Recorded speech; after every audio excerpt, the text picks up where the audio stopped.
First, a word about New York City. New Yorkers, of course, have the reputation of being proud, of being tough and resilient. And New York will get through this, as the entire country will. But at this moment, the Big Apple is battling what so many cities and towns will likely fight in the days and weeks ahead. So for those of you who are not experiencing it yet, we want to give you a glimpse of the change and paralysis in this typically vibrant city in just a matter of weeks. Our David Wright leads us off. New York is still the city that never sleeps, but sleepless nights now mean something totally different here. The only sound of New York hustle and bustle is the wail of the ambulances. Everyone knows what that means. Another New Yorker fighting to stay alive, and first responders rallying to their side. If you can make it here, you can make it anywhere. I've had a lot of my providers and their shifts in tears.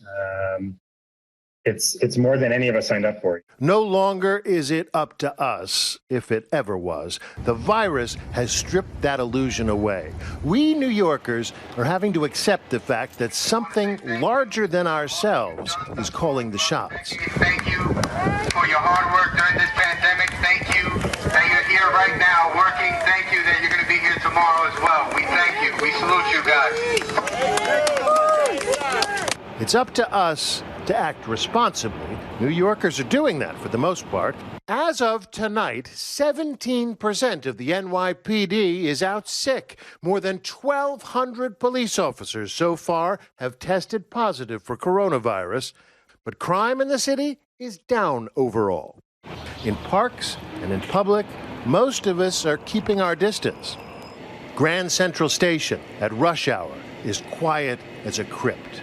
In Times Square, the billboards are lit up, but no tourists to see them.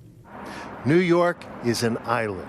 The bridges and tunnels are open, but traffic is a breeze.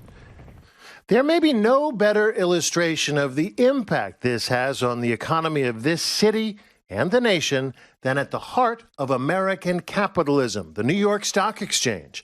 As of last week, no traders on the floor. It's all electronic. We're behind your bed. Now. So is most of America at the moment, cocooned in our homes, connected to each other by Ethernet and Wi-Fi. At least we have that. We need it to teach our kids. Take some gentle movement back to the body. To feel your eyes and the backs of your eyelids before you blink your eyes open. To organize play dates and social gatherings.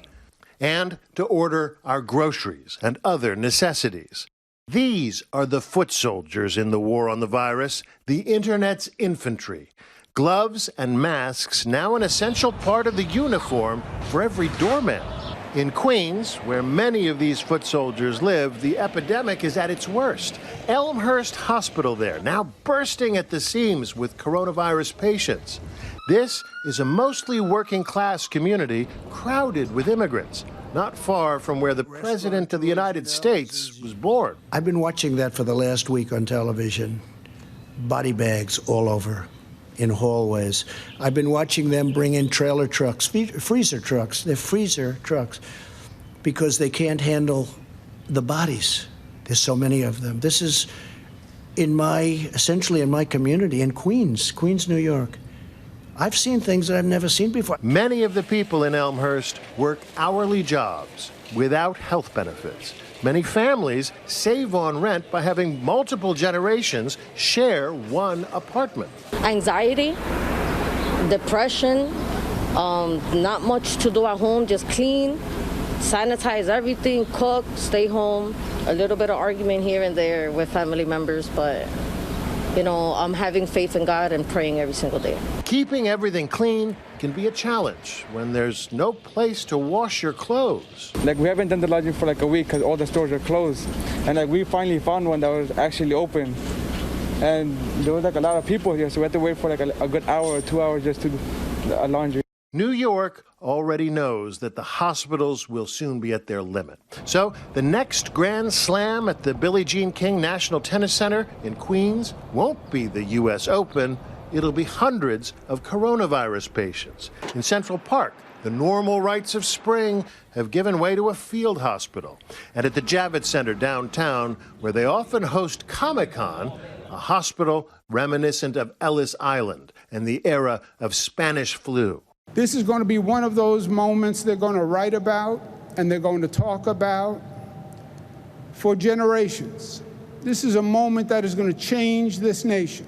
10 years from now, you'll be talking about today to your children or your grandchildren, and you will shed a tear because you will remember the lives lost, and you'll remember the faces, and you'll remember the names. New Yorkers have faced tough times before, even in living memory, and we've overcome them.